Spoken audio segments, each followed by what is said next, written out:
Good morning and welcome to the National Cricket Stadium here in St. George's, Grenada for the fourth day of the second season of the Dream 11 Spice Isle T10 tournament.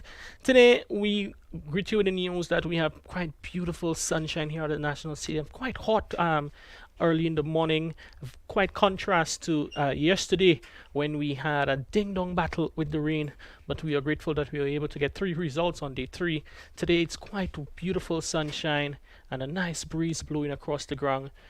That's the weather-wise, and it's quite pristine conditions, good conditions for cricket. The first match on day 4, we will witness the Ginger Generals. They're coming up against Saffron Strikers. Ginger Generals so far would have had 2 wins from 2 matches, an excellent victory yesterday against Nutmeg Warriors, and the Saffron Strikers who would have had 1 win from their 2 matches, the other being a defeat. We'll go pitch side for the toss, and then when we come back, we'll run through the team list. Welcome to the toss for the first match on day 4 of the second season of the Dream 11 Spice Isle T10 tournament. It's match number 8 between the undefeated Ginger Generals, who is 2-0, and the Saffron Strikers, who has had mixed results in a 2 match. We have here at the toss the match referee who's going to be overseeing the toss, and the 2 captains, Roland Cato, the home captain for today, Ryan John, the away captain. Mr. Match Referee, is over to you. This is the point we're going to use. This is tail, this is head, then captain, you spin. Head. The call is for a head, and Ryan John once again has called successfully for a head. Ryan, 2 matches, 1 win, 1 defeat. What are you going to be doing in the third match? We're going to have a bowl first again. You seem to be banking on your batsmen to come good in the second half of the inning again. Yeah, definitely. As I said earlier, we have a well-balanced team. It's just about coming out and execute, and hopefully we could be victorious at the end of the game. Yesterday, we'd have witnessed a very frustrating game as a result of the rain, but you guys were able to win it on the Super Over. Must have been a thrill going to the Super Over and emerging victorious. Yes, of course. I mean, you never know what could happen on the day, but it's just who hold the nerves and make sure that your team cross the line. In terms of the squad composition today, any changes from yesterday? No, same team. All right, well, bowling first, what total you think would be a good one you guys would want to restrict them to? I will definitely try to get them under 100 and try to chase that. All right, well, Ryan, all the best for today and the rest of the tournament. Thank you very much. All right, Roland Cato, being asked to bat first, and batted first yesterday, had a very good partnership up front between the opening pair. I'm sure you'll be looking for more of the same. Yeah, most definitely. If we won the toss, we'll also send them in, but they won the toss and sending us in yesterday. We had a pretty good day. The openers gave us a wonderful start, so it's all about coming back today and doing what we did yesterday. All right, keeping the team on the performance yesterday. Good opening partnership, but the batsmen in the end probably would have still not been able to accelerate as you would have wanted them to. Yeah, after getting that start, we was eyeing like 150 list, but nevertheless, I think credit must go to the next team. I think that they stuck to their plans at the ending better than they started. They bowled well, and credit must go to them also. Ginger Generals, 2 wins from 2 matches. Confidence must be high within the squad. Yeah, most definitely. 2 from 2. Confidence in the squad. It's just about going out there and doing the basics right, trying to get everything game, just keep improving as a team, and the result take care of itself. All right, any changes from yesterday's match? Yeah, 1 change. Adrian goes out and Mason comes in. All right, well, Roland, we want to wish you guys all the best for this match and the rest of the tournament. All right, thank you. All right, so that was the toss match here. Just to recap, Saffron Strikers, they've won the toss and they've inserted Ginger Generals into bat. Followed by the teams, Saffron Strikers, they've won the toss and they've decided to bowl first. They followed by the Ginger Generals opening pair of Kimani Milius and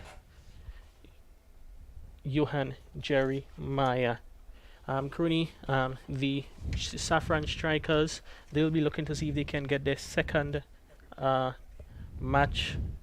victory in the tournament, already 1 from 1, and you probably would want to go through the team list for the Saffron Strikers. They're even for this match. Saffron Strikers, Ryan John captain, Jevan Andrew, Ryan John captain, Jevan Andrew, Kem Charles, Heron Campbell, Dylan Douglas, Jelani George, Nicoby John, Michael Joseph, Lyndon Lawrence, wicketkeeper, Darius Martin, and Josh Thomas. Yeah, a good batting lineup. It is an unchanged team from the previous match, looking for a bit of consistency, while the um, Saffron Ginger Generals, the 11 for this match, led by Roland Keto, Reynold Charles, Samuel Charles, the wicketkeeper, Larry Edward, Keon George, Yuan Jeremiah. Lyndon Mason is making his first entry into the tournament at the expense of Adrian Thomas, Daniel McDonald, Kimani Milius, Kimo Peters, and Nicholas Redhead. So it is just one change from yesterday's match, and we can tell you that the umpires for this match, the two umpires in this match is going to be Sean Manwaring, and with him is going to be Roger Davis. Third umpire duties will be done by the experienced and veteran Titan Butler. Crony, being asked to bat first, what do you think? Sent into bat, the Ginger Generals, they'll be looking to see if they can get a similar partnership they would have gotten at the top yesterday from Milius and Jeremiah. Well, let me say, having a look at the pitch this morning, look really a beautiful pitch. It looks good for batting. I would think that to me, it may not make a difference in terms of who bat first or who bat second. But Ginger Generals coming off that impressive victory yesterday afternoon. The opening stand in particular was really healthy, 95 for the first wicket. I think they would feel very confident, even though being asked to bat. They would be happy to bat.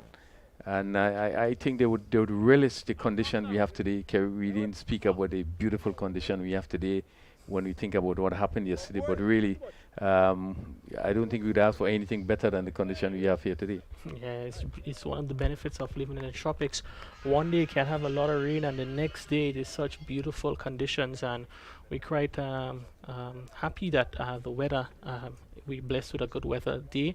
As we see, is going to be opening the bowling for the Saffron Strikers. It's going to be Kem Charles, not surprisingly, looking to push the ball across the left right-handed batsman. That is Milius on strike. I'm waiting to get the final confirmation. The umpires waiting to start the final signals. Well, Kem Charles, it is who normally open the bowling for Saffron Strikers, and we would probably see him pushing the ball wide of the off stump, which he has done successfully, even though the last game was quite a bit of wide. But I would think when we look at the field, you have a cover on the boundary, long off, extra cover, and backward point, and a short third man, fairly square, and also a slip. So one imagine that the focus of attack would be again outside the off stump, having the batsman to reach for it. And it's all clear now from the umpire. And Charles is in to bowl the first ball on day 4. He bots the run up there, playing a little cat and mouse there with the batsman, sort of the Kimani Milius taking a step towards him, and he aborted the delivery. Well, we have seen him done that before, but even in this shorter version, a lot of time. And Milius gets under that one, hits that one well over wide, long on for 6. Kem Charles, he tossed that one up. Milius opened his stance a bit and hit through the leg side. Very good shot first up there from Kimani Milius. Yeah, a good shot. And one of the things, he get himself in a better position. He waited, moved across it, and was able really to get it really in the middle of the bat. And it really went over long on for 6. Good shot, good positive shot. Yeah, you can see the attempt there from Milius to get closer to the ball outside the line of the off stump. And if you saw the replay and you see where he'd have hit that one, is almost on the guideline for the wide outside the off stump, which tells you how good he was able to hit that one. That one is short and wide and pushed through a bit there by Kem Charles. Similar length and width delivery. Milius would feel that he missed out on an opportunity to get some runs off that one. Milius again hits through the leg side, dragging that one from outside off. They come through for a single. A misfield there from Javon Andrew allows the batsman to cross over for 2. So 2 more runs to Milius, and the Ginger Generals are 8 without loss. He's conscious of the fact that there's a long off and there's a cover on the boundary. And I think what you're trying to do is to get outside the off stump, to hit on the leg side where there's only 2 fielders in a mid on and a mid wicket. Yeah. So you're trying to make use of that, or a vacant position on the leg side. This one, Milius watches it a bit shorter in length from Kem Charles, a bit more pace on it also, and Milius watches it goes outside, past outside the off stump into the gloves of the keeper. Captain Ryan John is in slip, providing encouragement to his bowler, and Milius again gets across there, and he telegraphed that one quite well over wide mid wicket for 6. Very good shot there from Milius, and he's certainly taking advantage of those deliveries tossed wide outside the off stump. Well, it's a bigger 6 than the first one, and you could see him picking it up from way outside the off stump. But he get used having looked at Kem Charles' ball, so you know what is coming. He prepare himself to get outside the off stump and really swung it to lustily over long on for 6. Yeah, we'll see now if that forces the captain Ryan John to make a tinkering with the field as the fielder goes way into the stands to search for that delivery. Such the magnitude of the shot there from Kimani Milius. 4 deliveries, 6.26, and he's off to a good start for his team. Yes, and it speaks about the mood that Milius is in, and it's good thinking. Now you have watched the bowler, you know what he's doing, then you prepare yourself, position yourself to be able to counter, and this is what we are seeing here. Balls pitch outside the off stump, and he get into position and being able to clear the boundary. Yes, pretty good stuff there from Milius. He's hitting the ball quite well. He had a good knock yesterday, and will be looking to see if he can continue on that pathway. As we see once again, Kem Charles for the final delivery of the over. And to this, Milius goes back and pulls well down to the fielder, goes straight through and make it Darius Martin there in mid-on. That is a blunder by him as the ball crosses, skips through him into the boundary for 4. So 4 more runs to Milius, short delivery, sat up, and Milius quite rightly dealt with him. Yeah, and I have been a good over for the Ginger Generals. A ball that should have been stopped by Martin. It was hit firmly. But I think he actually dived over it, and sometimes there's no need to be diving, but you come across and you get down and feel the ball, and I think he actually dived over that delivery and went down to long on for 4. So a really good over, Ginger Generals, continuing from where they left off yesterday in really opening stand. Milius picking up 18 runs in that over, and after 1 over, it's 18 without loss. Yeah, very good start there by the pair, Jeremiah and Milius again. 18 runs of first over off the bat of Milius. Now Jeremiah has the opportunity to face first up to Darius Martin. We know he's a bowler who prefers to bowl in his early over, back of a length. We'll see if it's going to be similar action, and we see the field set. Kem Charles is deposited on the deep backward square boundary. Short mid wicket is going to position, and the other fielder outside the circle, that would be third man. So Crooney can be a bit of short bowling, maybe shot on outside the off stump. You already saying that? Well, this is how he have been bowling before. I want to expect he probably try to see what he get out of the surface. But as I said, looking at the surface, he seemed to be pretty good. I doesn't expect the short delivery to give much of a problem to the batsman, Johan Jeremiah, as we saw yesterday. And this one is a well-pitched delivery, open out for the face. Oh my goodness, taking on Mikel Joseph there in backward point. He just opened the face, guided to Mikel Joseph there, who came in like a tracer bullet. And Kimani Milius, he was struggling there. Fortunate for him, the ball was not able to hit the stumps. Yeah, very fortunate as we look at the replay there. The ball is traveling quickly to point.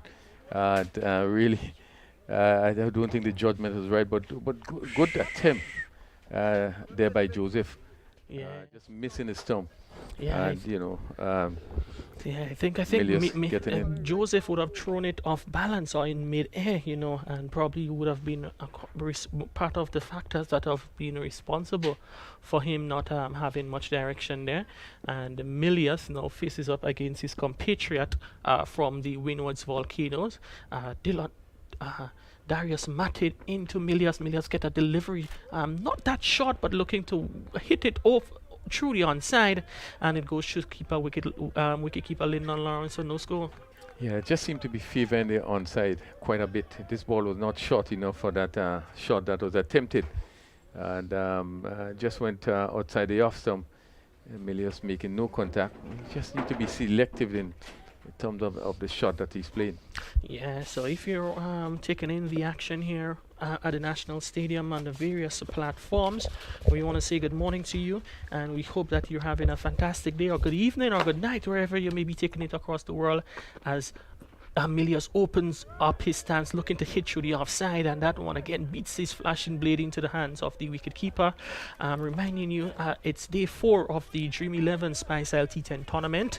14 days of exciting cricket here at the National Stadium. 6 teams in action: Bay Leaf Blasters, the Clove Challengers, Cinnamon Pacers, Ginger Generals, Nutmeg Warriors, and Saffron Strikers, all playing for the right to lift that championship trophy come the 18th of April, Easter Monday, right here at the National Cricket Stadium. It's Martin once again.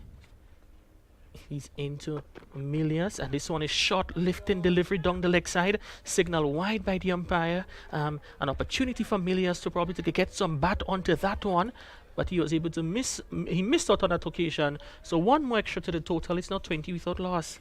Yeah, again, the short delivery down the leg side, and Milius really looking to probably hit this one some over backward square, making no contact. But as you said, any bat onto it, probably would have beaten that at the short fine leg, and also the backward square, which is right on the boundary, and probably on square on the boundary. Yes, as Martin once again, Milius gets inside the line, tickles it behind square.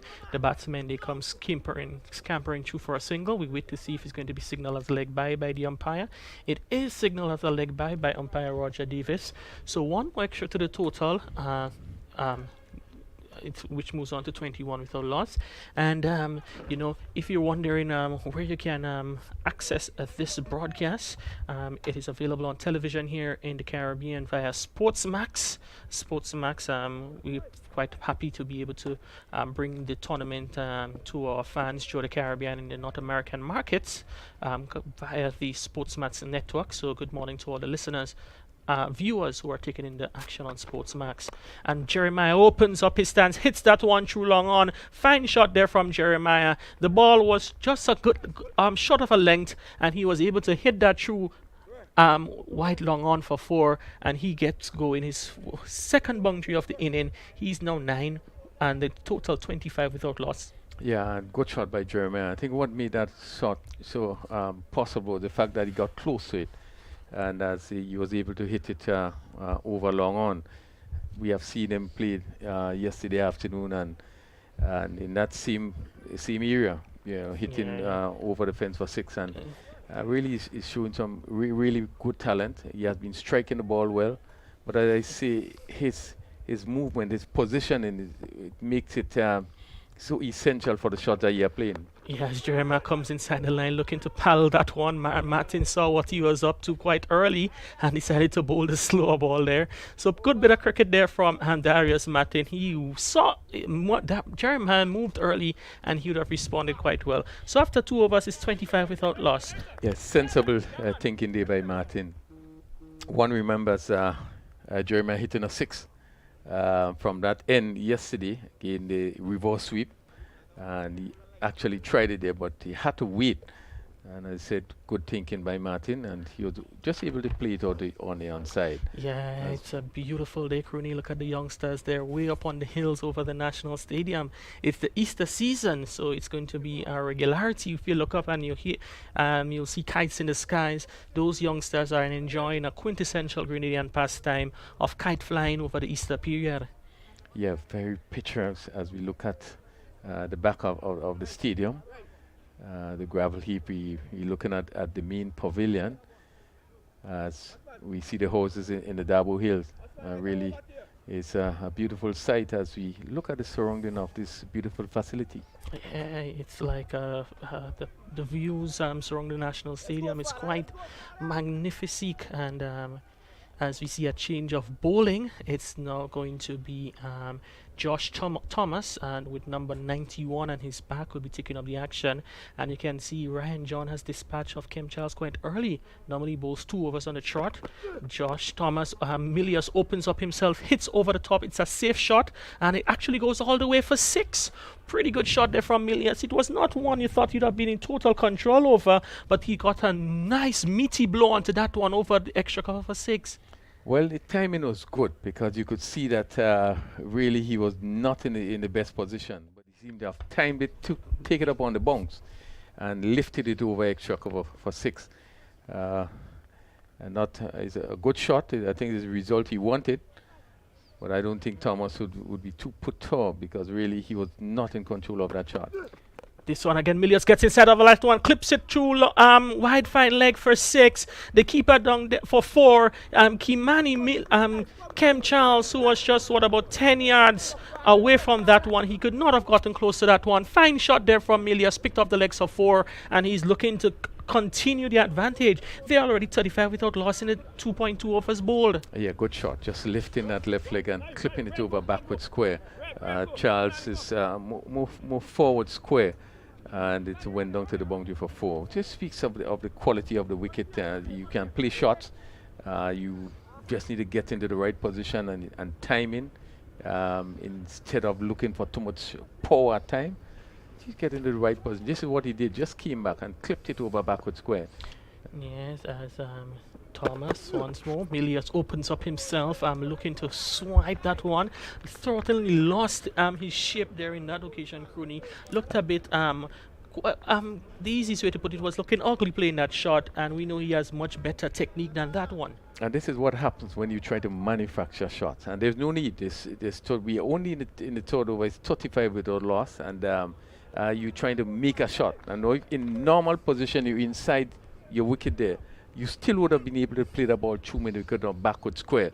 But as he pulled away and tried to pull with it, really putting himself in an awkward position. As we see the change there, Kim Charles is brought in from the backward square to a normal square leg, a long on goes back, and Milius again advancing, got himself in a difficult position there to play that one. It was not that short, and he was already advancing to the bowler, so they cross over for a leg by, brings Jeremiah on strike, and I think Jeremiah will be quite happy to relieve his colleague Milius, who was in an almighty, in a compromising position there.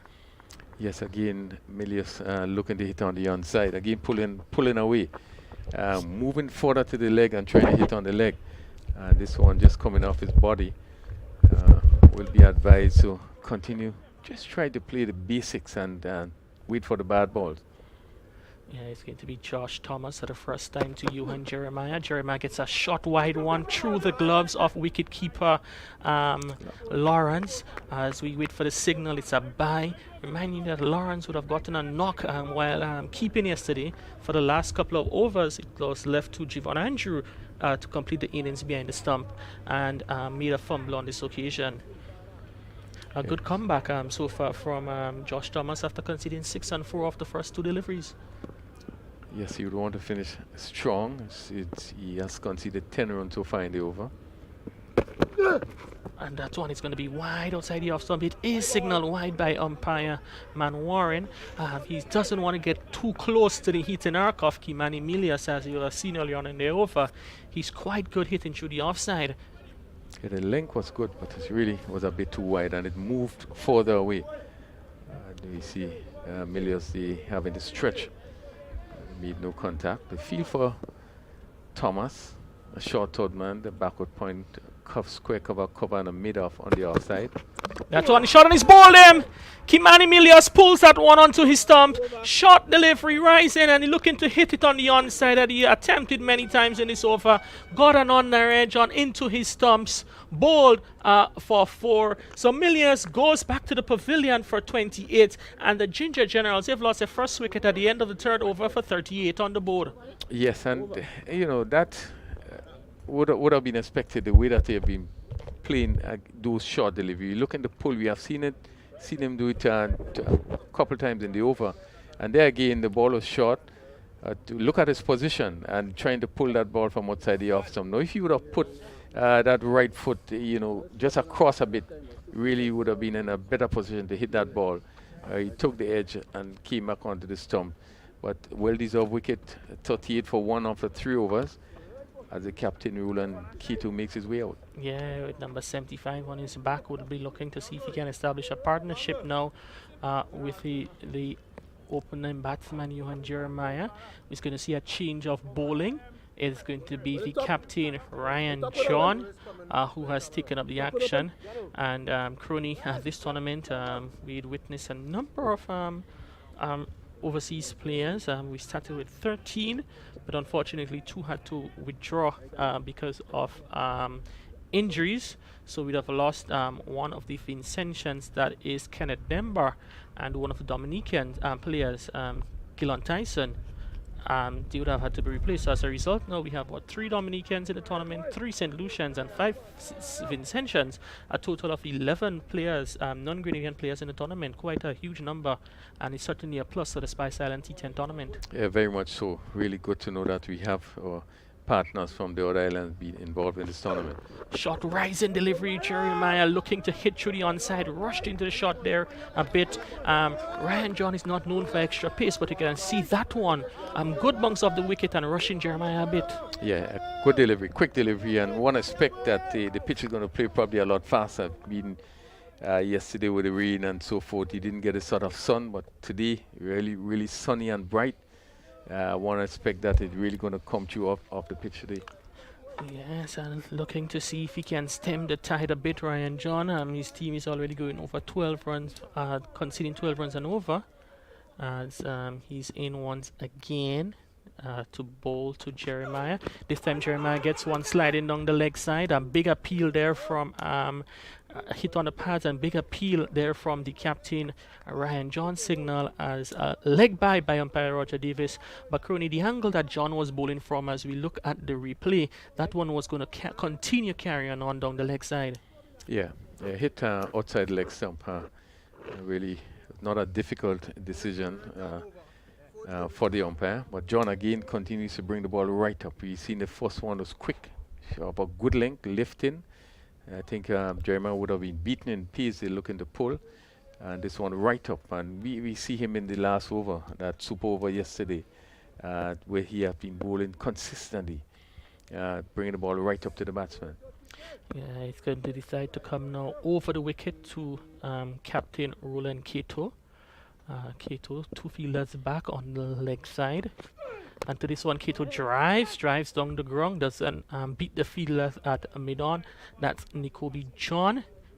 So 1 more run to the captain. He's off the mark, he's on 1, and the Ginger Generals, they're 40 for 1. Another good delivery, right. Keto again looking for the drive, getting the bottom of the bat, and just rolling down, just past the bowler on the onside, and they pick up a single. But again, it's very difficult when you are bringing that ball right up to the bat. Very difficult for the batsman to get it away, particularly to play straight. Yeah, it's a good start so far from Ryan John. And this one, Jeremiah hits through the onside, squirts behind square, goes down into the boundary for 4. It was not where he was looking to hit that one, but at the end of the day, he gets 4 runs, and I think that is what's going to be most important to him. Ginger Generals 44 for 1. Yeah, again, another good delivery. Has come off the edge and just beat the backward square and go down to the boundary for 4. So John can't be faulted. It's unfortunate that it take the edge and went down to that position for 4, but he continued to keep it right up.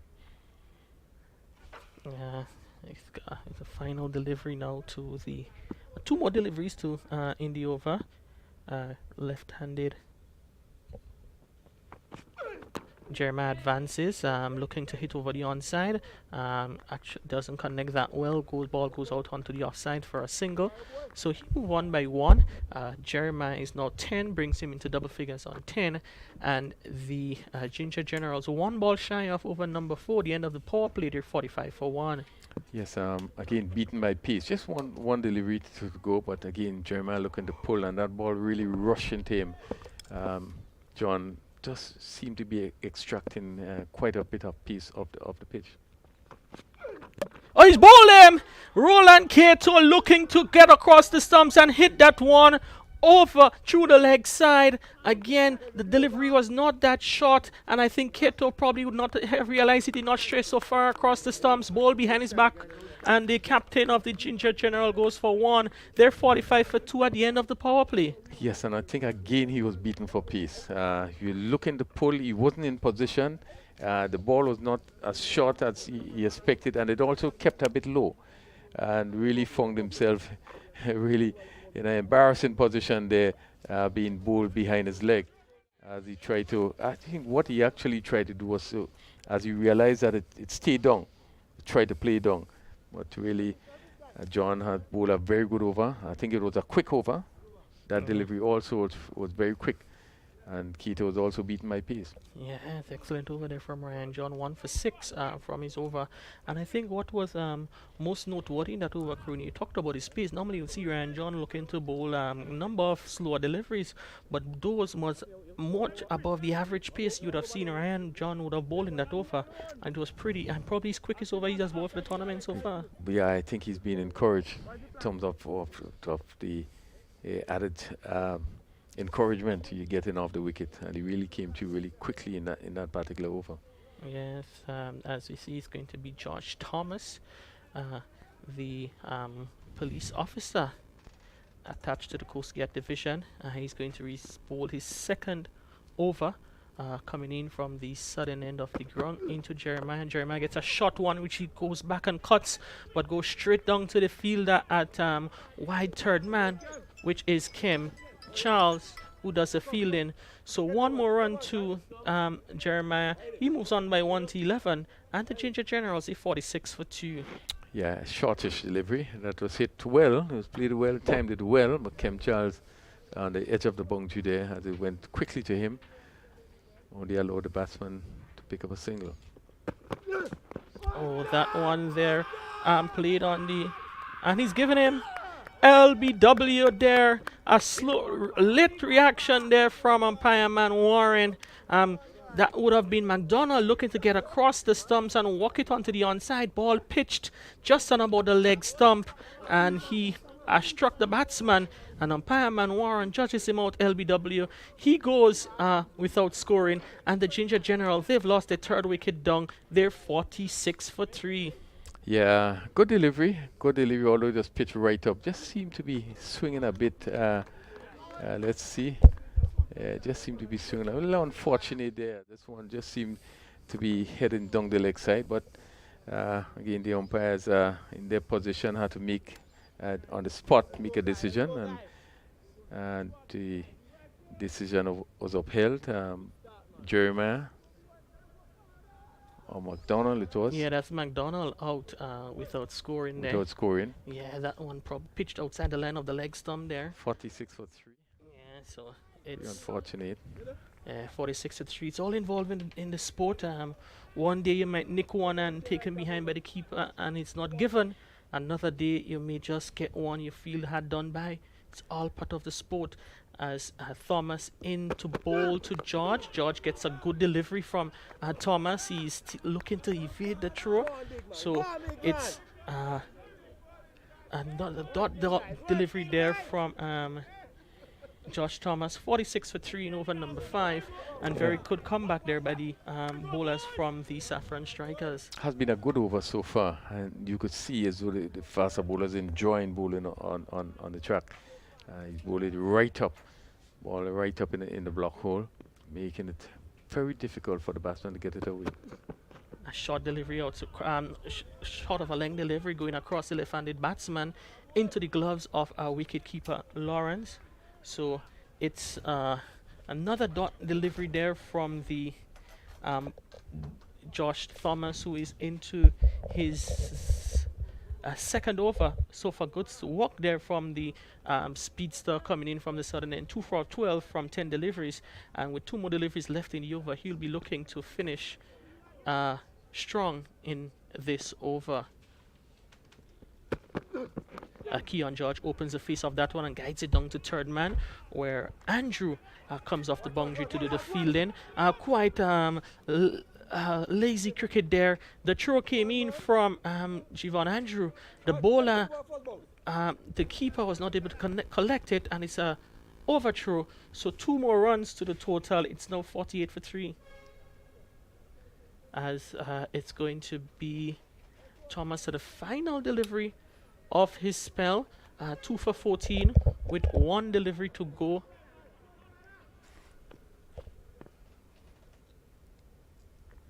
Thomas to this one again. He gets back and guides it through the offside. Fielder down from the deep backward point. Boundary comes in, does a field in. A direct hit.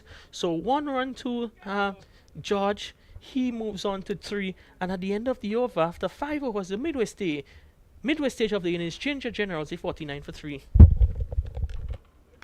So 49 for 3. Thank you very much, Kerry Frank and Rayfield Crony and Stevenson Worm here will be joined by John Eugene, of course, former St. Lucian mid-order batsman and also Windward Islands, and former West Indies B team player also. Did I get that right, John? I want to make sure that I give you all the accolades that are quite rightly due to you. Good morning and welcome.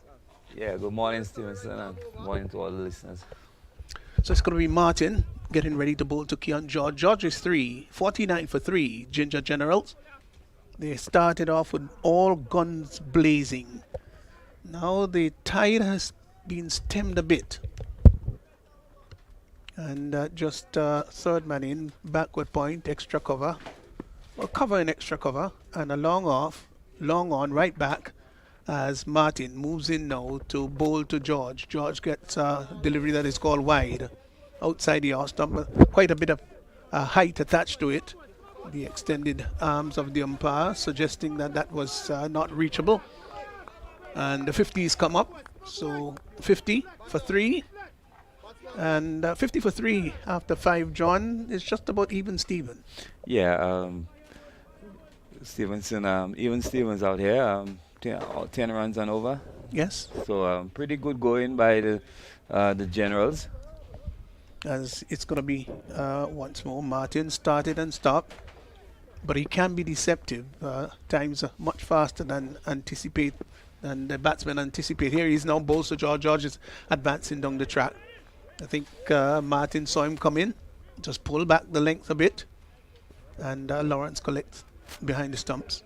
I thought I was a little bit disappointed with Milius's innings. Got off to a flying start and had about opportunity now just to stabilize things a bit and work the ball around. He was all ultra aggressive, and I understand it's 10-10, but you still got to keep your shape and play good, sensible cricket. As it's once more Martin in now to bowl to George, who is feeling for that outside the off stump. Gets a slow ball too. Thought about the single. And the ball just dying, just bouncing in front of Lyndon Lawrence. Recovered very well. No harm done. So 50 for 3. George is 3. And Joan Jeremiah, he is on 11. A lot would depend on these two. Yeah, definitely. Ginger Generals off to a flyer and been pegged back by the fielding team now. Yes, they've really come back very well. Here once more is Martin in and bowls to George. George is turning that out to the deep mid-wicket boundary. Will get one there. Thought about the second run. And the return comes in very quickly to Lawrence, who made a few steps forward.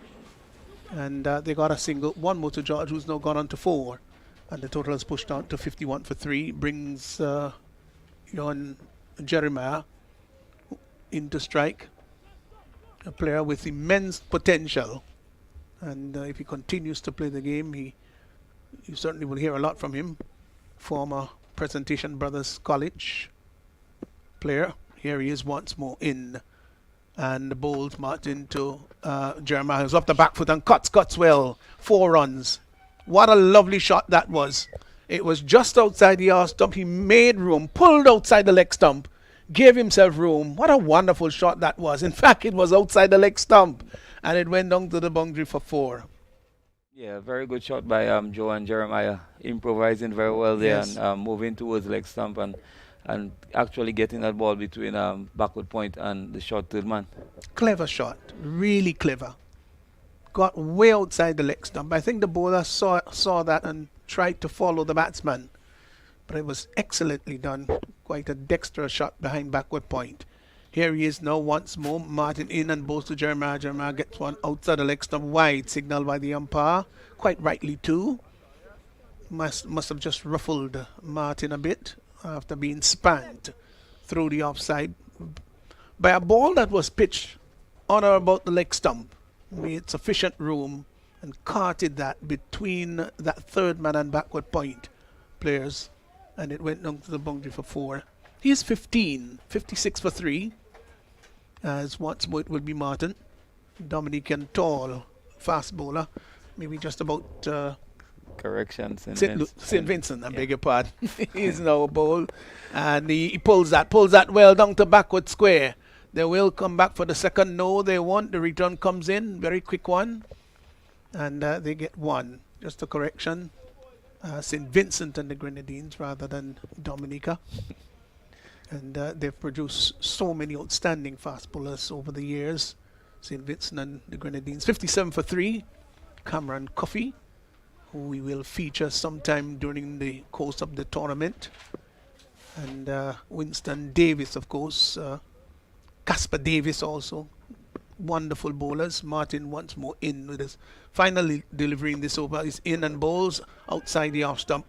Short rising ball. Good delivery to climax the over.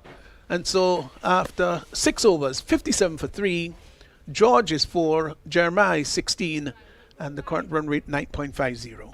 Yeah, again, in the context of the game, a very good over by Martin. Only some 6 runs out of this over, and some good pace there developing by Martin there this morning, and we see the batsman, really struggling against him. Yeah, I would really. I like what I see. He is tall. I think maybe about 6'3", as I said formerly.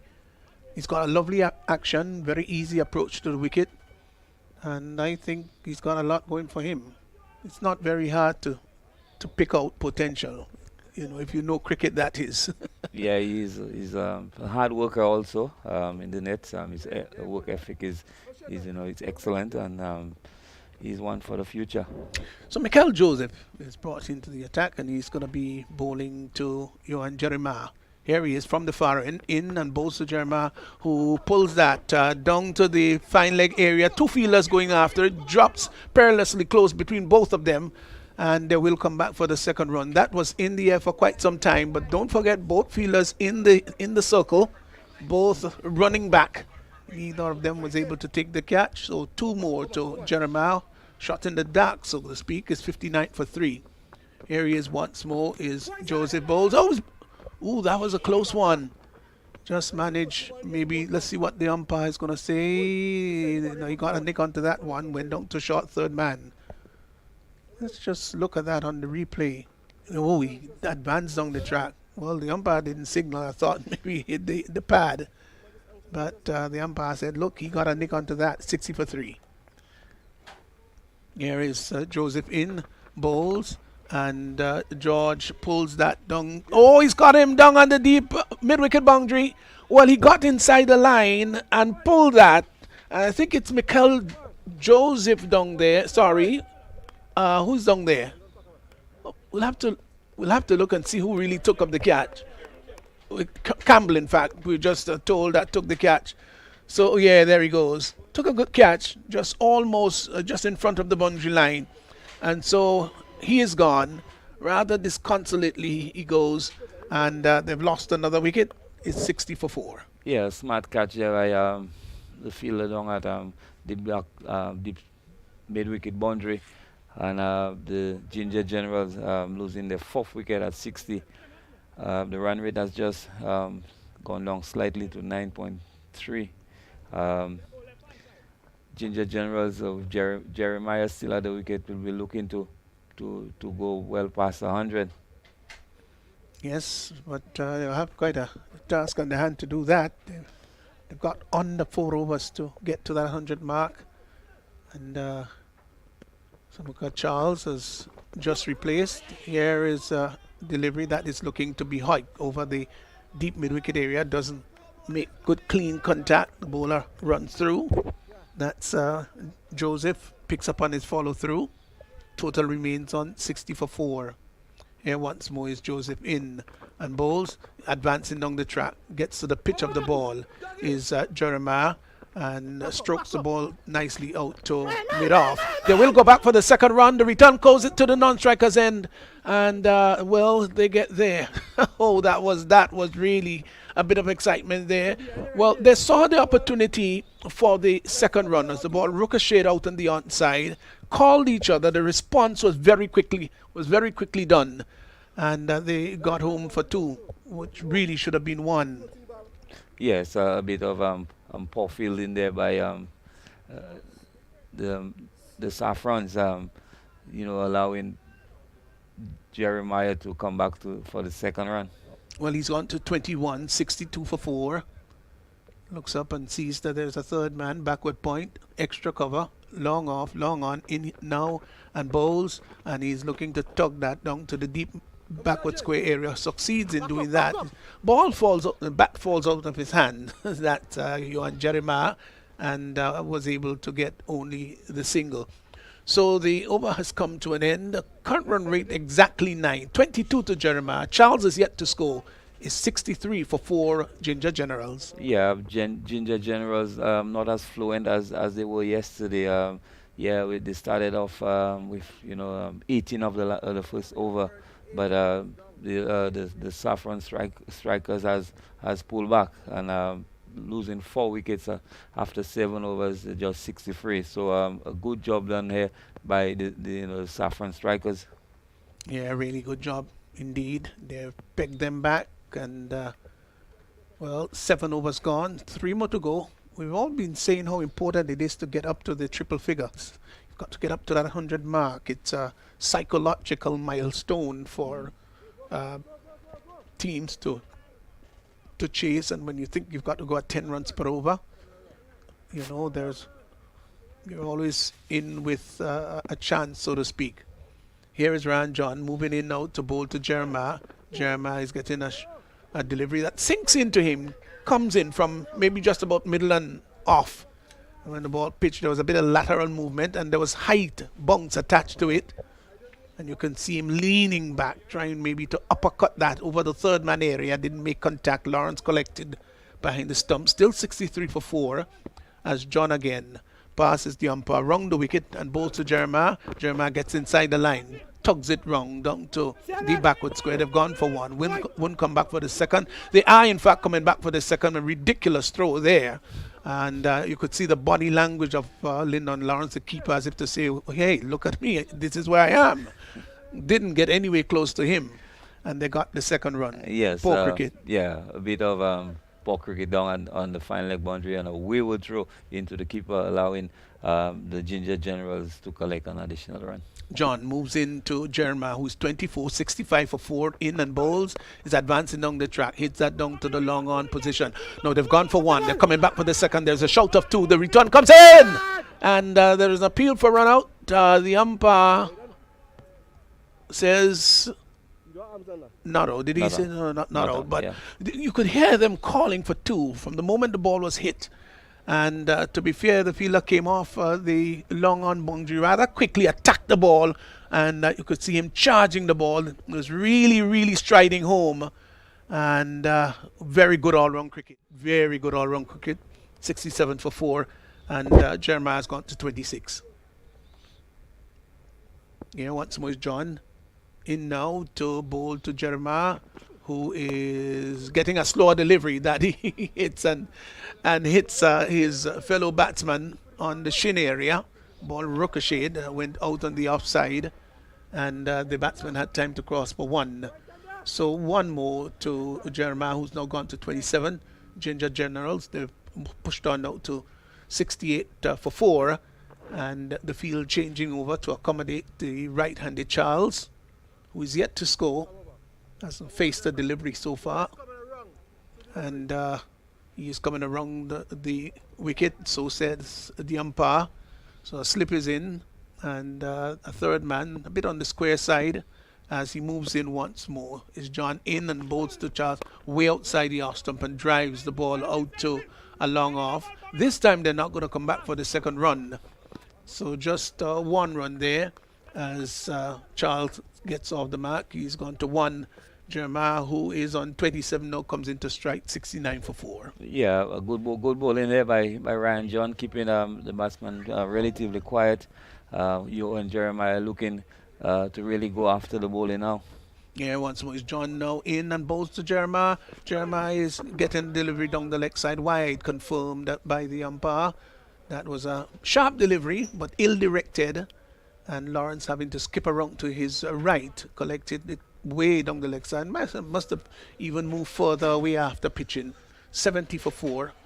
So after, well, just under 2 overs remaining, as John turns from the top of his mark, leans forward, now begins to straighten that approach. He's in and bowls to Jeremiah. Jeremiah gets a Yorker-like delivery, comes on rather heavily on it, pushes it up on the offside. The bowler on his follow-through ran up quickly and just kicked the ball to Lawrence to help him with the service. So the over comes to an end, and at the end of the over, 8 overs gone, 71 for 4. Jeremiah's 28, he'll be taking strike. Charles is just about 1, and they've got 2 overs remaining, John, to get up to that 100 mark. Can they do it? Yeah, a very good over there by Ryan John. Some 7 runs coming off that over. Stevenson with the format of T10, it's the error for margin is very slim, both for the batting and the bowling. You're sure right, and it's a batsman's version, no doubt about it. Here is Joseph bowls, just turned out on the onside, and there is no run. There's a leg slip, leg gully, or short fine leg rather, as he's in again and bowls to Jeremiah. Jeremiah is bowled, looking to hit that across the line. I don't know if he got on the edge. We have the replay which will confirm, beg your pardon. But let's look at it here. He's going to hit that across the line. Did he get on the edge? No, he did. Yes, he got on the edge, onto the stump. And so Johan Jeremiah is just gone. Bowled by Mikel Joseph for 28, and the Ginger Generals, they've lost another wicket. It's now 71 for 5. Yeah, a massive blow here by the Saffron strikers. The set batsman, Johan Jeremiah, losing his wicket. Just looking to heave over mid-wicket, and with the ball not spinning and not bouncing too much, and inside edge and cannon into the off stump. Yes, so brought about his demise. So he is gone, and Larry Edward has now come in to replace him. So 71 for 5. Mikel Joseph, his bowling analysis looks good. We're going to come back to that. Here's a delivery, brought him forward, pushes the ball back along the track, and Joseph scampers forward very quickly, picks up, prevents the batsman from crossing for a single. So Edward taps away, looks up, sees that the bowler is in now, looking to turn that out on the onside, and in fact gets it down to a short fine leg, will get a single. So he's off the mark, is Edward. Brings Charles into strike, 72 for 5. A bit of changes, of course, to the field, left to right combination, so the field will change around to accommodate the right-handed batsman. As here once more is Mikel Joseph in and bowl. Is the catch taken? Well, let's see. They're coming back for the second, and then they get there. It was airborne, and was that Campbell who may have spilled it? Now let's look and see what we can pick up here.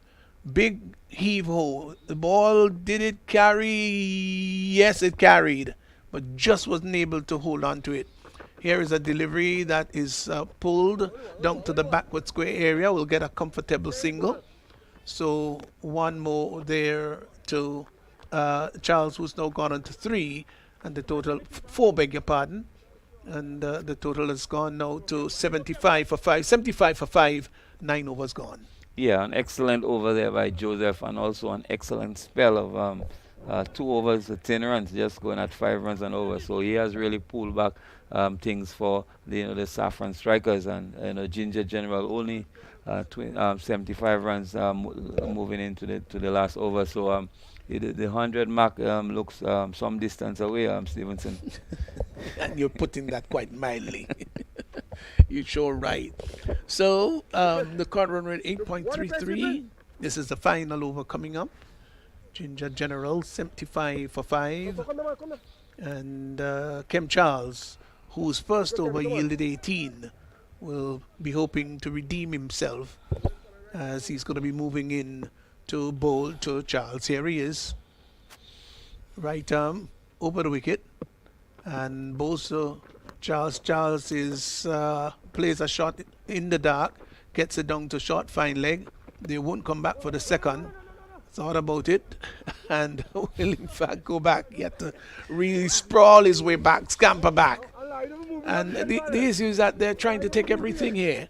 Could hear them rather chirpy over there.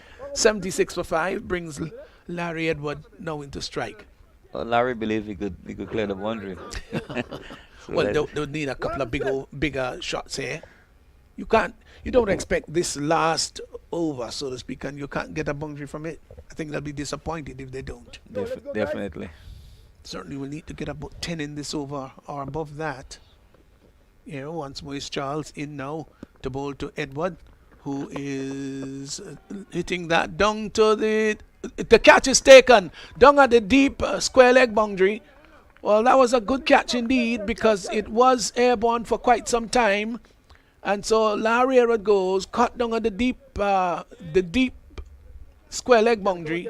He is gone for 1, and Ginger Generals, they've lost another wicket. They've now gone to 76 for 5,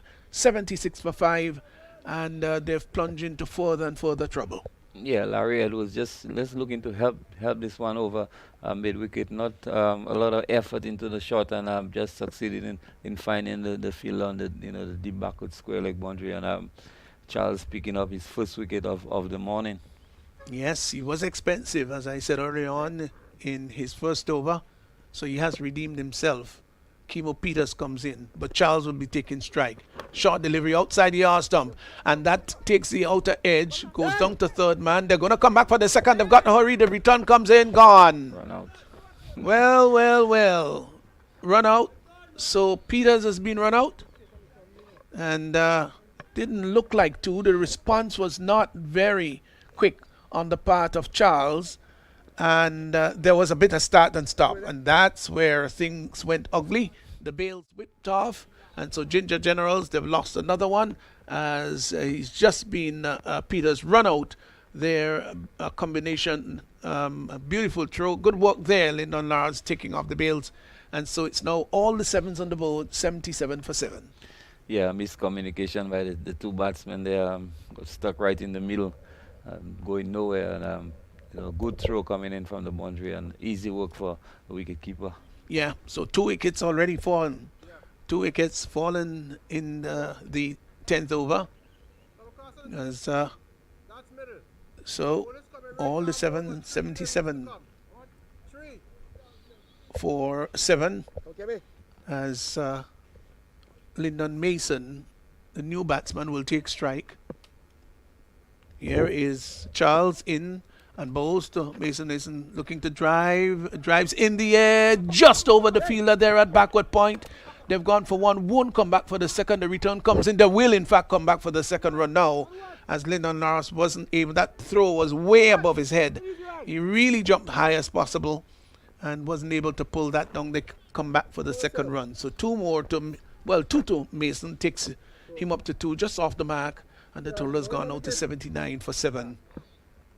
Here once more is Charles in now to bowl to Mason, and Mason is gone. Well, either stump or bowl, we'll have that confirmed.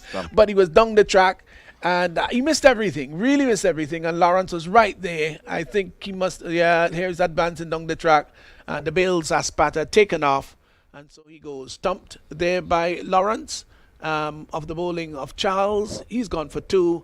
And it now looks a very sorry sight with the Ginger General. They're 79 for 8. Yeah, the batsman Mason never got close to this delivery, and the wicketkeeper just another easy stumping, and the Ginger Generals stump from 1779 for 8 now, and the Saffron strikers pretty much putting on the grip on this game.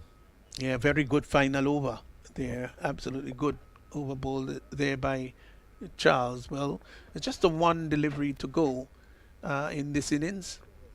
79 for 8.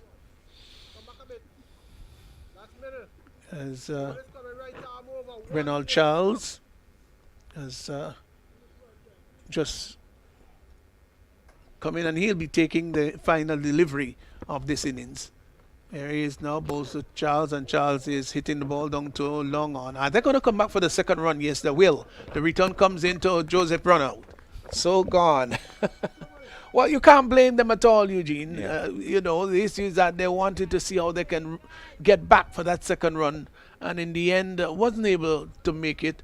So the Ginger Generals really falling away quite badly, really quite badly, after having gotten off to a pretty good start.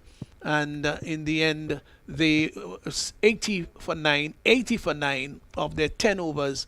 So the run rate, I would think it's a modest 8. Modest 8, it should be pretty gettable.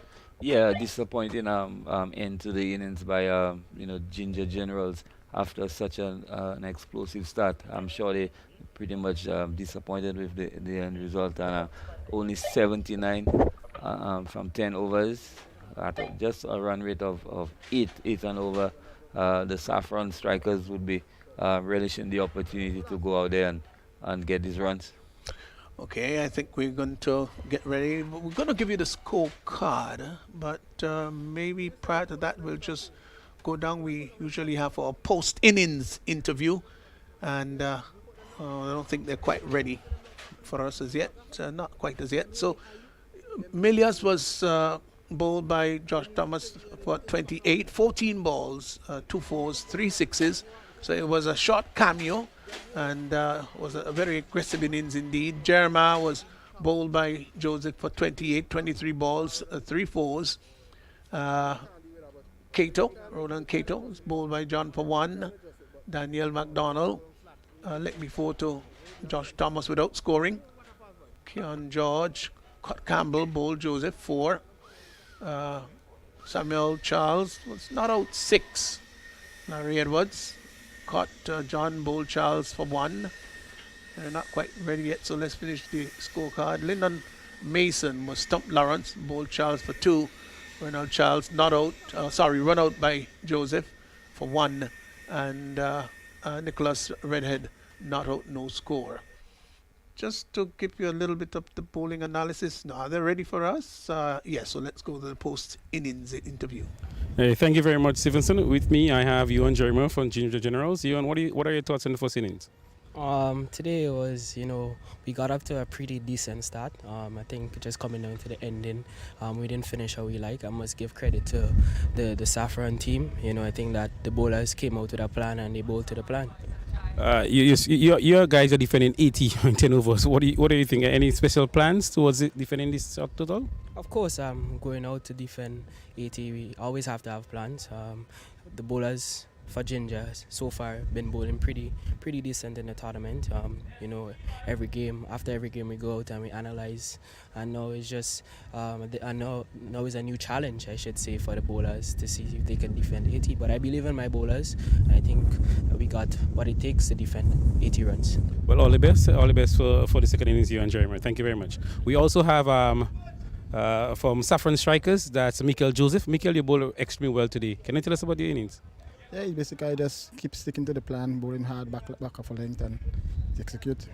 Well, I think Saffron Strikers will be extremely happy with the 80 runs going from the 10 overs. What are your thoughts? Who are the happier members of his team? Basically, we can really say happy as well, but because you have to go outside and play a second innings, and our batsman have to back themselves and try to get the total as possible. All right. Well, thank you very much. All the best. That's it for me from the middle. Back up to you, Stevenson. Well, just to go through the bowling analysis, both players just giving thoughts about their team's performance. Kem Charles, 2 overs, no maiden, 2 for 23, came back very well. His first over yielded 18. Darius Martin, 2 overs, no maiden, none for 14, bowled very well indeed and at times rather hostile. Josh Thomas, 2 overs, no maiden, none for 15. Sorry, 2 for 15. Picked up 2 very important wickets. Ryan John, who was very much a model of guile and deception, 2 overs, no maiden, 1 for 14.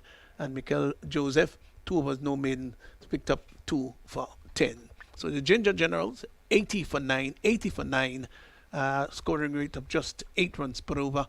So it means that Saffron will need to score 81 for victory. It is gettable.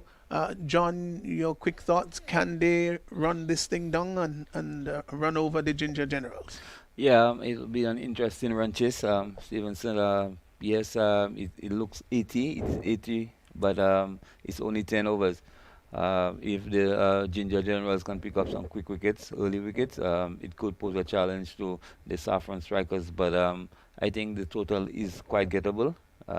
It will be interesting, so we'll just have to wait and see. Yes, all eyes will be glued out there in the middle, and if you're in TV land, your eyes will be glued, of course, on your screen. So we wait for Saffron Strikers' reply just after this break.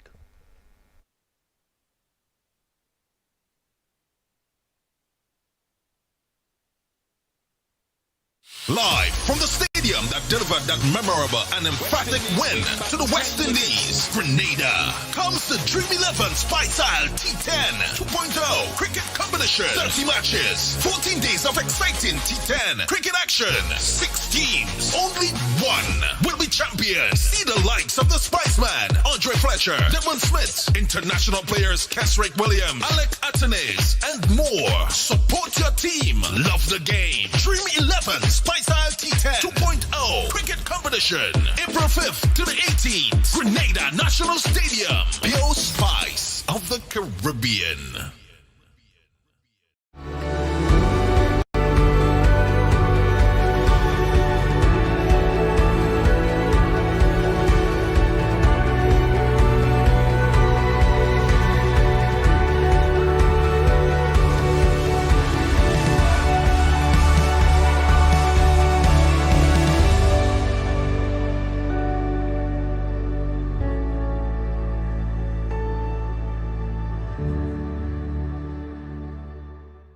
Energy.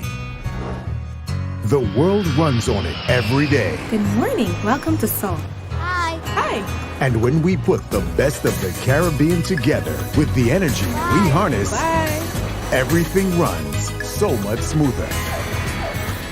Because at the end of the day, it's all about connecting people. Happy birthday, Dad. So, wherever your journey begins.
Imagine having the home of your dreams.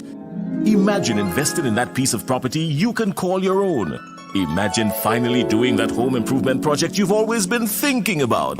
It's time to stop imagining and start doing. Let the GUT Credit Union help you take the first step with fantastic rates, affordable repayments, and reduced legal fees. Make the move. Get better terms on your mortgage. Use your home equity to make those dreams a reality. Act now. There's really no place like home.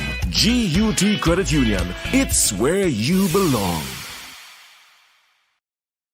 Have you ever seen a jab cooking oil down and Tanya log in the same pot? Neither have we until now.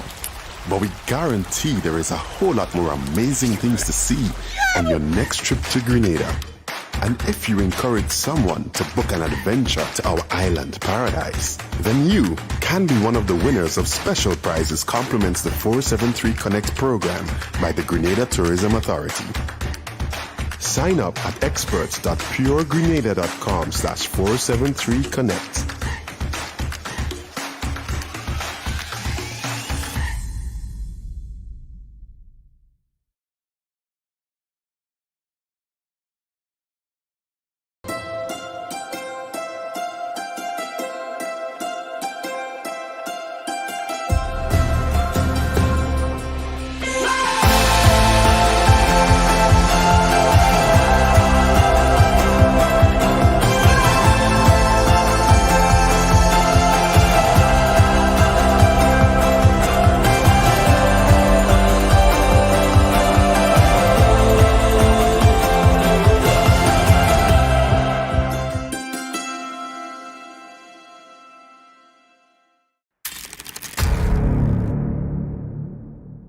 Deeply rooted in our rich ancestral traditions. Spice Mass, the return, a celebration of life. Welcome to Spice Mass 2022.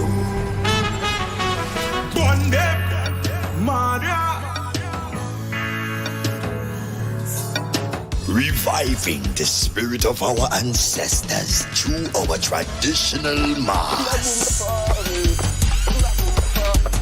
Jab, the unique celebration of freedom, drenched in black. Feel the power. The rejuvenating sound of pan.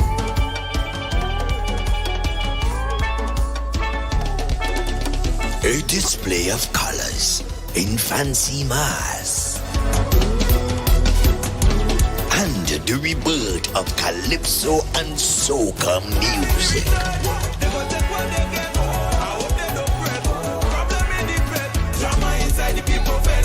The biggest and safest summer festival in the region, August 8th and 9th. Let's go to Grenada for Spice Mass. Call your booking agents and get your tickets today.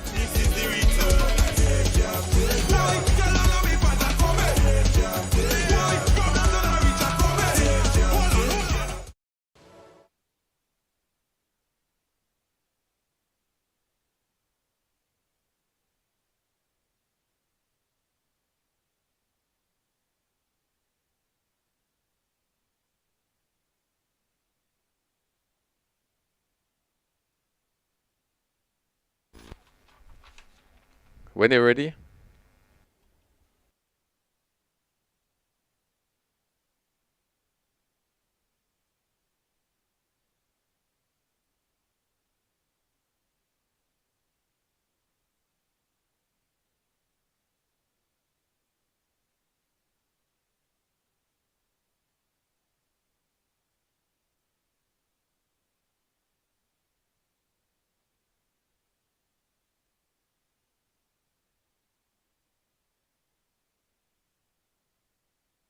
To 80 for 9 in their 10 overs. And Saffron Strikers coming off impressive victory yesterday. It's going to try to get up to 81. We are about to see the first ball. Facing is Lyndon Lawrence, a right-handed stocky batsman, together with Heron Campbell. And opening the attack from this northern end, Larry Joseph, left-arm spinner from St. Lucia. He's coming around the wicket. Ball given some air, driven to cover. The It's picked up by the cover fielder, and there's no run. But Denroy welcome really beautiful conditions for cricket today. Extremely good conditions for cricket. I think it's a very important game for the strikers. Yes, they have came off a very good win yesterday, super over. Yeah. And Ryan John in particular, who really bowled a really good over. I think they got up to 13 batting first. And this one is lifted over cover by Lawrence, and the fielder at backward point is going to chase off tight. Then we beat him into the boundary for 4. Ball give him some air and a little wide up the off stump, and he really threw the bat at it. Yeah, I think it was a gift from Larry Edwards. I think Lyndon Lawrence is an attacking and aggressive batsman. Once you give him room, he would actually make good use of it, you know. So again, it's in his slot. So it's 4 without loss. Good positive shot by Lawrence. As we see that cover fielder just getting into place. Another short delivery, staying down a bit, and we would have seen today just a couple of deliveries kind of staying down a bit. Again, shorter in length. Lawrence looking to hit square. Another short delivery. This one is driven beautifully through the covers, and it's Captain K2 off tight, and he loses the battle, and it goes over the rope for another 4. Again, Edwards in this over being a bit on the shorter side, and this was well played by Lyndon Lawrence. Yeah, it was a short delivery by Larry Edwards, and as I said, Lyndon Lawrence seems to be no nonsense mood, and he actually dispatched it to the boundary for 4 runs. Yeah, this sort of player, but interesting that we saw the faster bowlers bowl this morning, and they seem to extract quite a bit of pace. We saw Ryan John bowling pretty quickly. This is a full tosser. This hit over long off for 6. Yeah, again, 6 bad runs. delivery. No, it's hit cleanly over long off for 6. Yeah, it was a full delivery there by Larry Edwards, and I said Lawrence in a no-nonsense mode. I'll just stretch forward and time it beautifully over the long on boundary for 6 runs. Yeah, good positive start by Saffron strikers. It's 14 without loss after the end of the first over. And Lawrence facing all 6 deliveries in the first over and 14. Heron Campbell is going to face his first delivery in the second over. Yeah, I guess as much as it's a beautiful over there for the strikers, Saffron strikers exactly. And I'm thinking that 14 runs from the first over, if you can maintain that, we might finish in maybe in 5 overs. Yeah, well, we only require 67 in 54 deliveries.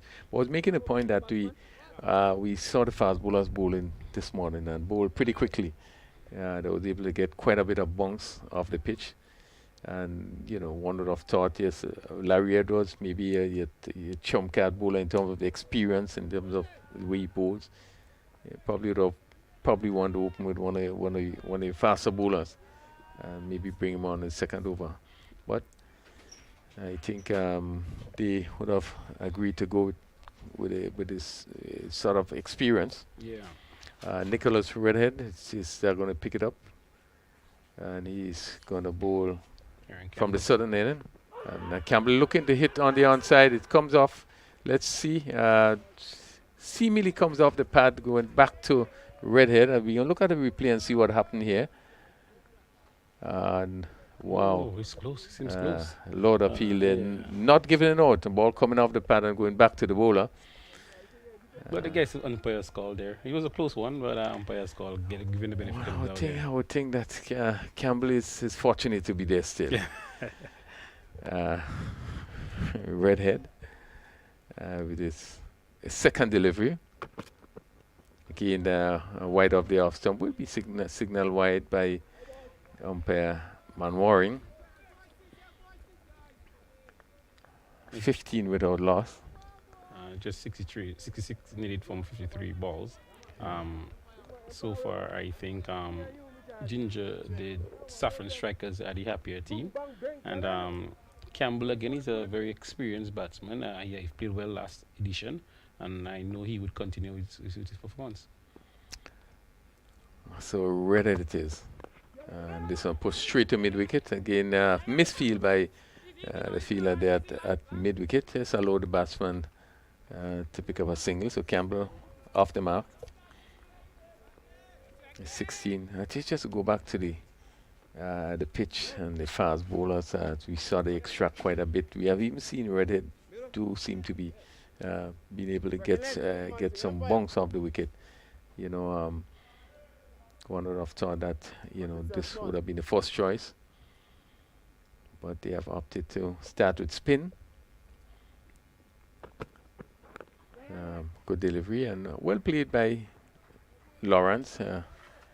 No fuss, just push it out and amble the single. Yeah, very, very good thinking and batting there by Lawrence. Being this aggressive, person he is and batsman, I think most of the field of the way back on the circle and expecting to see that aggressive shot, but he actually was sedated in his shot and get a comfortable single. Yeah, and again, this shorter version of the game is not all about hitting. Particularly if you're in a good position, you'll want to make sure that you do it right. This I want to say again a bit of a misfeeling there. As the ball is pushed on the offside and they're going to come back for 2 runs there and he's run out. Yeah, seems to be out. Well, let's wait. Yes, he's run out rather carelessly and very unfortunate there that Campbell. As the old say, never run in the misfield. Never run in the misfield.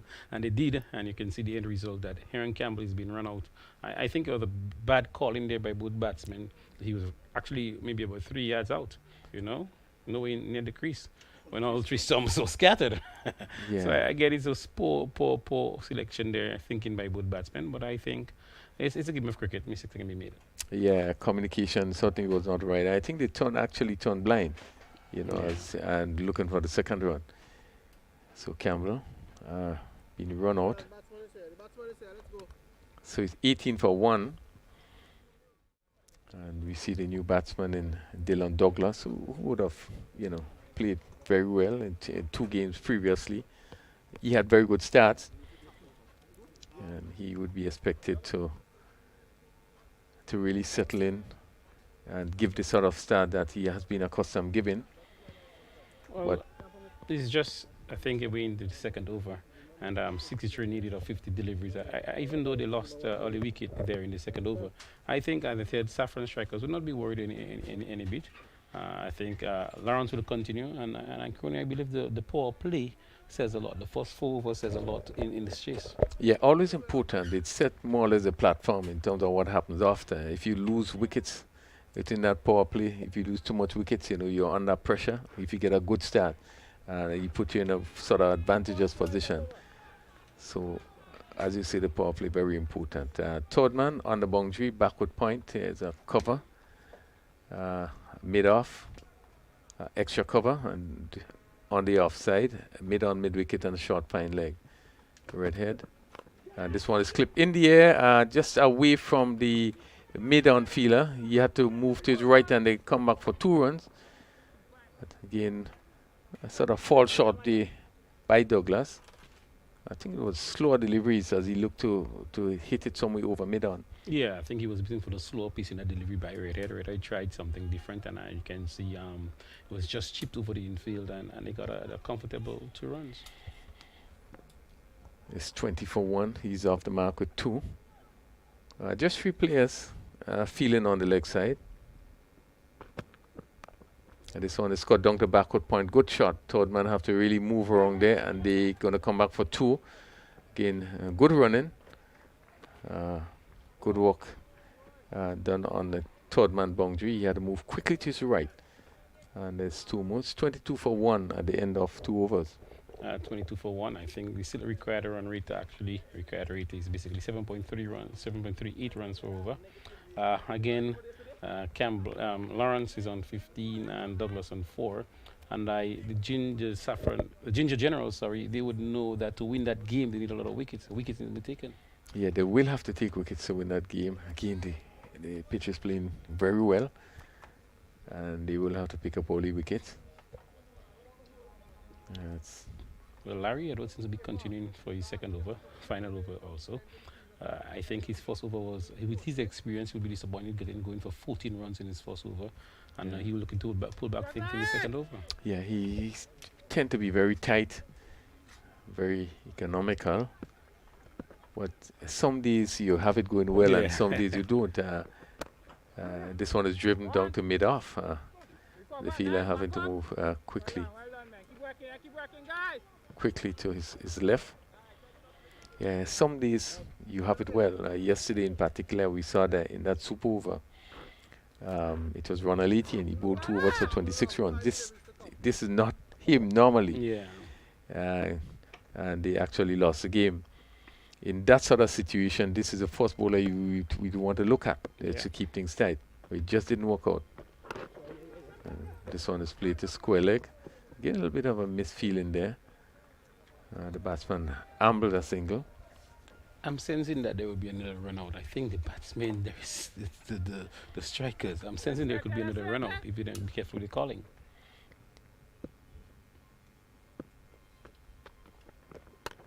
This one is hit through the covers for 4. Good shot there. Again, Lawrence just giving himself some room and smashing it through the covers. No one actually moved. And that went down to the boundary for 4. Yeah, it was another short delivery by Edwards. And again, this is bread and butter for Lyndon Lawrence. Lyndon Lawrence is a very aggressive batsman. He needs room. You got to bowl the ball closer to him, and then you might get better results. But once you give him room, he will actually attack and score runs. Yes, and you're so right here. Edward just seemed to be on the short side, which is really not like him. But it's a bad delivery and given the treatment. That he deserved. 28 for 1, strengthening of the offside field. Another short delivery is pushed back to the bowler. Again, quicker one. And he pushed it back. Edwards moving quickly to his right to field. Yeah, another delivery that was on the shorter side, but he was closer to Lawrence. You see again, there is no room, and a good effort there by Edwards. Another short delivery, and it was crashed. Lovely shot over mid-wicket for 6. Really a huge hit there as Edwards continued to bowl short and really was dispatched. Yeah, it was a short delivery, just sit up to the hitting, begging to be hit for 6, and you can see it was a humongous hit there by Lawrence. And I told you earlier on, Lawrence is a no-nonsense mood, and he moves on to 26. So it's 34 for 1, 47 needed from 43 deliveries. Really, it's not the best opening start for the bowling of Larry Edwards. Another short delivery. Just played to square leg there, short and quicker, closer to the batsman. Push it on the onside. At the end of 3 overs, the score is 34 for 1, and they required another 47 runs on 42 deliveries. Yeah, that's 6.71 runs per over, and I can tell you, just one more over into the power play, and we are seeing some lovely batting there by Lyndon Lawrence. So far, hit 2 beautiful 6 and 3 wonderful 4s. Yeah, it's not all the time rushing in the shot. You know, you can, even when the bad ball comes, you need to really sometimes just take your time to play the shot. Give yourself time to get into the position to play the shot. And that pull shot that hit for 6 really was a tremendous shot. He got himself into really, really good position and hit it long. It's one of the bigger 6s. As we see Charles going to pick it up from that sudden end. This one is lofted over mid-wicket, which is vacant, and goes down to the boundary for 4. So again, Douglas taking advantage of ball that was given some air. Yeah, a little bit of air, but it was slower, and actually you can see the slug sweep came out, and there was no one behind on the leg side. So hence the reason why he got a comfortable shot. We're still into the power play, and it's going on to 38 for 1. Yeah, and they're doing it right. As you see, he tried to get across that delivery and get himself in really good position, picked it up. This one is hit down too long on for another 4. Again, another short delivery. And he came back and hit it between the mid-wicket and the mid-on, which was just on the circle. And it went down to the boundary for 4. Very good batting there by and Douglas. I can see right now, being a bowler, being hit for actually 2 consecutive 4s, he'll be thinking. I think he'll be under pressure, and as you can see, a lot of field changes right now, and the generals are actually a bit worried. Yes, they will be under some pressure. And you made an important point. You know, sometimes we don't tend to see it for the bowlers. The first delivery, which was given somewhere, was hit over the top, and this one is hit to cover mid-off. and he's caught at mid-off. Again, slow delivery. Seems as though he actually had to wait for it there. Slow delivery, and I guess trying to hit it over mid-off. Only succeeded in hitting it straight to the fielder. And Douglas, after a brief and promising inning, goes for 13. Yeah, I think it was a soft this move there by Douglas. Actually hitting the bowler for 2 beautiful shots for 4 runs. I think, being a batsman myself, I would be looking for a single, to get off the strike, getting 9 of 3 balls. Yeah, imagine the thinking is that when you are going, you want to go at everything. But I was making a point that sometimes we tend not to give look at the bowler in their situation based on what happens as the delivery before, which was hit for 4, and obviously the bowler wouldn't want to bring it up, so you will try to drop it a little shorter, and it will also crash for 4. And he came back strongly to pick up the wicket. But again, the strikers would need to lose a lot of wickets to lose that game, and Ginger Rangers will have create a lot of chances. So far, they created 2, and they have accepted it. 42 for 2, 3.3 overs bowled. And Michael Joseph, right-handed Joseph. This one is down the leg side. It will be signaled wide by the umpire, Manwaring. Yes, Joseph just looking to play with the tide and made no contact. With just 2 fielders on leg side. This one is hit down to long on. And the ambles are single. So 37 runs required from 38 deliveries. Lyndon Lawrence 26. And he so far another short ball hit high in there. Let's see the backward square is now settling under it, and oh my word, goodness. He didn't get anywhere close to the ball, and the batsman really escaped. It's strange to see what actually went on there. I think he complained earlier on about the sun in his eyes, but I think, my goodness, the ball went up, expect and saw nowhere came close. He was looking for the ball. I think he lost it somewhere in the sky there in the sun. Stroke to cover, and they pick up another single. Well, I never hear the complaint here at the National Stadium where someone is concerned about the sun. I think it went high up, and really, as you see him move back, he really wasn't in any position. You could see him being baffled in terms of trying to get into the right position. And certainly he didn't get close to it. Yeah, and Kian George is a very experienced cricketer locally. He must have represented the Windward some there about. But I think it was a misjudgment on his part. There should be a chance that's gone begging. And I really would have loved to pick up another wicket. The power play has ended. It's 46 for 2 in 4 overs. So 35 needed in 36. As Michael Joseph on 2. As he comes into strike, and he will be bowling, facing the bowling of Kimo Peters. A left arm spinner comes around the wicket. Again, another short delivery hit down to backward square. The fielder moving around, and just allowing the batsman a single. But again, Denroy, another short delivery. Yeah, I'm wondering why so many short deliveries are being bowled by the spinners. But actually, again, they have to defend 34 and 35 deliveries, and they have to be very tight. So Lawrence comes into strike. Ball given some air. He's looking for the big hit and made no contact. Again, this one is given some air up a bit. And we see it, the batsman having little difficulty as he was looking again to hit that one somewhere over long off.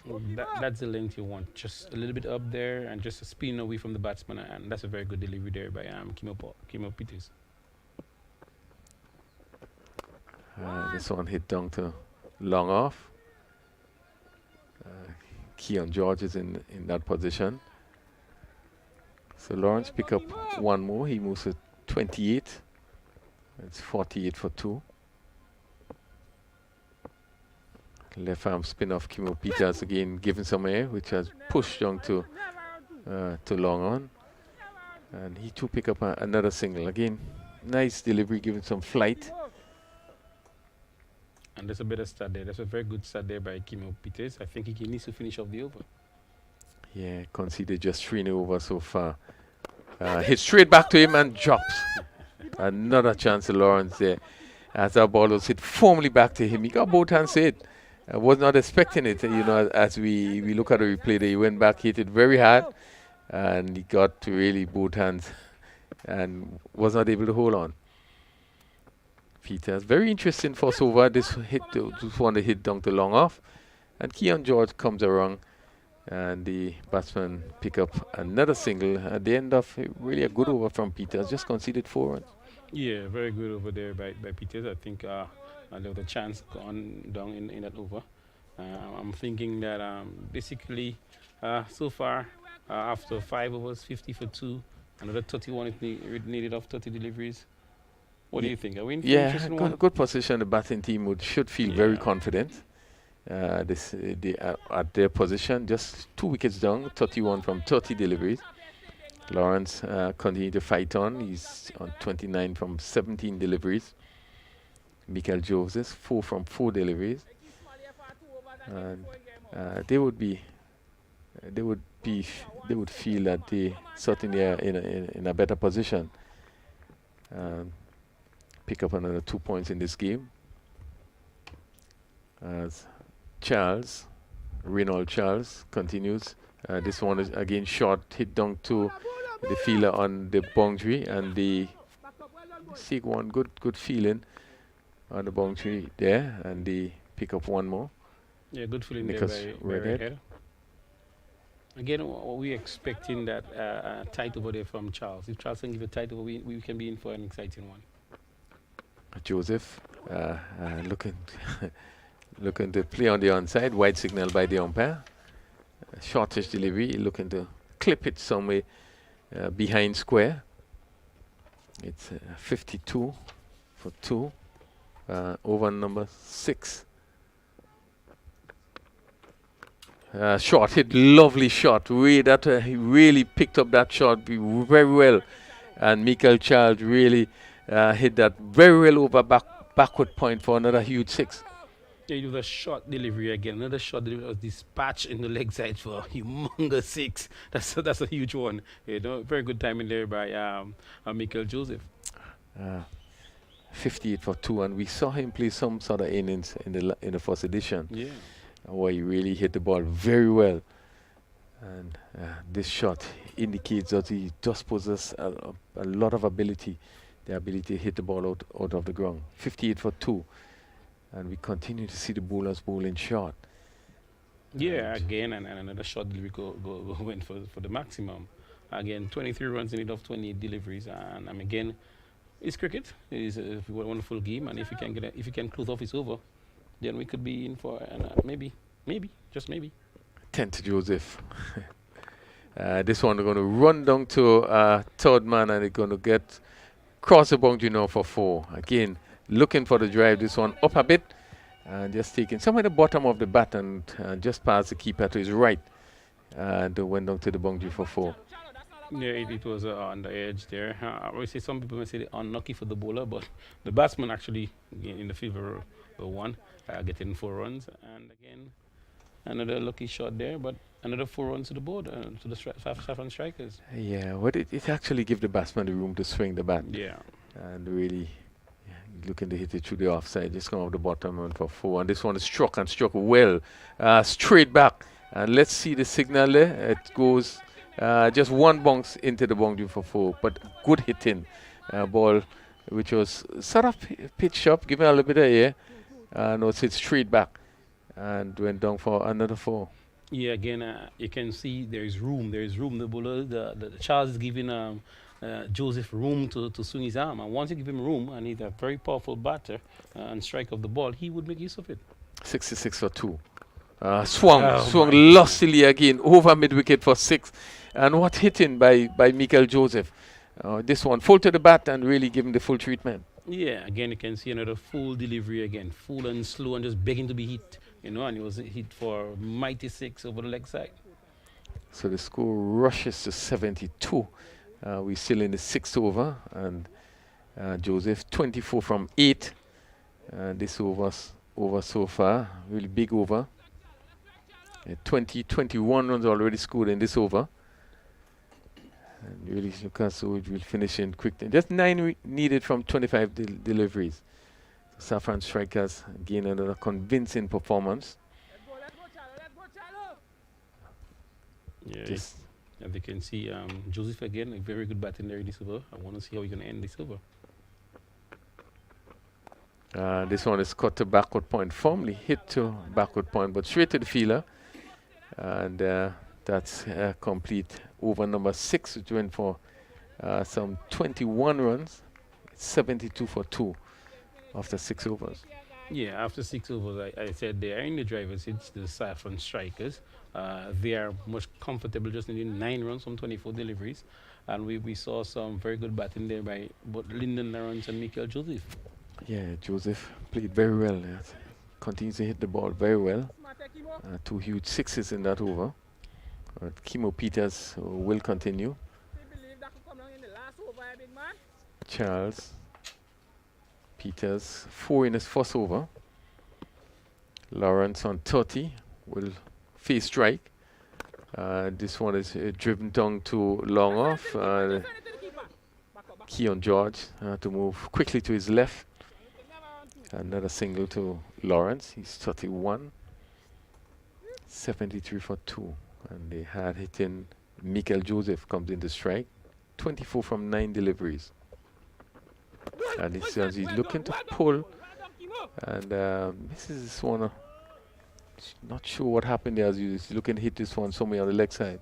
I think the ball kept a little bit low as a result of this. He missed the ball. If you look at we're about to look at the replay. But we'll say that we can come back to the replay after this one. Give it some a swung over backward square for 6. And what good hitting. He really picked it up well and smashed it over backward square for 6. Another good shot by Michael Joseph, who raced to 30. And what a blinder, what an inning he has played. 79 for 2, 6.3 overs. Just 2 runs needed from 21 deliveries. Easy going. Joseph is lifting this one for another 6 over long on. And what a way to finish. Really tremendous batting by Michael Joseph. 36 he ended and really striking the ball very well. And Saffron strikers convincingly would have won 85 for 2 and still in the 7th over. Now that is what you call good, clean, authentic, genuine hitting. Nothing slugging, nothing sluggish, but everything was coming practically from the middle of the bat. I enjoyed that innings. Yes, Lawrence got to 31 of 19, but this innings of 36 of 12, to me that was special. Yeah, it really was really good hitting. And, I continue to say that, as you rightly said, it was not slugging. It was really positive batting, hitting the ball well, getting into position, where I think is so important. To be able to hit the ball as you want to, you need to get into position. And you were doing that. And really was able to hit the 6s, long 6s. And not seemingly looking to go for the power hits, but just getting into position and striking the ball well. Really had been a good inning by Saffron strikers, won by 8 wickets. Really good inning by Michael Joseph. Fantastic innings by the burly, strong man. He hit the ball very well, and it's always good to have a good player like Michael Joseph who can use the ball well and also hit the ball well. So Lawrence, not out 31, really batted very well indeed, and Joseph not out 36. So I guess we're going to look at the scorecard. Yes, Lyndon Lawrence not out 31, 19 deliveries, 27 minutes, 3 fours, 2 sixes. Heron Campbell run out just for 2, just 3 deliveries, 6 minutes. Dylan Douglas, who really looked also good, went for caught by Charles for 13. And he's faced 8 minutes, 2 fours in that inning. And we had the Michael Joseph coming quickly, 36 from 12 deliveries. But 36, 12 deliveries, 11 minutes, 2 fours and 4 sixes. And Ryan John didn't face a ball. And he scored 85 for 2 in 6.4 overs as we await. Just look at the bowling. Larry Elder, 2 overs, no maiden, 26 runs, no wicket. Nicholas Redhead, 1 over, 8 runs, no wickets. Reynold Charles, 2 overs. He went for 34, just picked up 1 wicket. And Kimo Peters, 1.4 over. He went for 17, didn't pick up a wicket. But really that over from Charles Day, really I think Joseph took in really advantage of really swing things across in that particular over. So first wicket went at 18, second at 42, and these two quickly put on 43 to bring victory for Saffron Strikers. Yeah, it was a great victory. It was done with consummate ease, 85 for 2, and Lawrence played his innings and played his role very well for 31 not out, but gosh, Mikel Joseph, 36, really batted very well. And I think Denroy is there for our post-match interview. Thank you very much, Stevenson. Right with me, I have Mikel Joseph for his bowling performance and batting performance. So he will be awarded the man of the match. So Mikel, just have before you get you'll be awarded your token. Tell me about the innings out there. Yeah, basically I just sticking to the plan and playing basic cricket and positive as always. Yeah, you batted extremely well. You seem to be hitting the ball better than any other batsman while the others were struggling. Tell us, was it just poor delivery or just good execution? Basically, I wouldn't choose it as poor delivery, just good execution and playing at every ball on its merit. Yeah, well, you did well, you played well, and congrats for the man on the match spot. You may be presented with your token.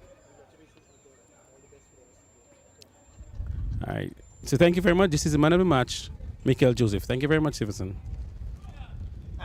Quite deservedly too.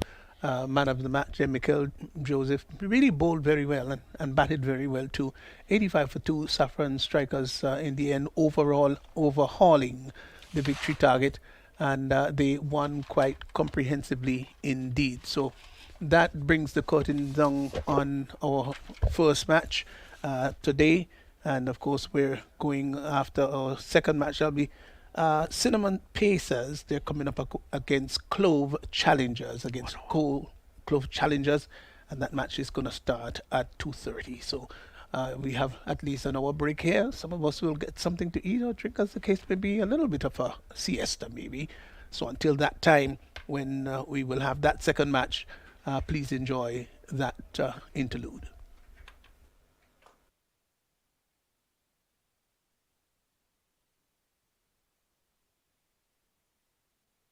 Live from the stadium that delivered that memorable and emphatic win to the West Indies, Grenada, comes the Dream 11 Spice-Style T10 2.0 cricket competition. 30 matches, 14 days of exciting T10 cricket action. 6 teams, only one will be champions. See the likes of the Spiceman, Andre Fletcher, Devon Smith, international players Kesrick Williams, Alec Atenes, and more. Support your team. Love the game. Dream 11 Spice-Style T10 2.0 cricket competition, April 5th to the 18th, Grenada National Stadium. Pure Spice of the Caribbean. Live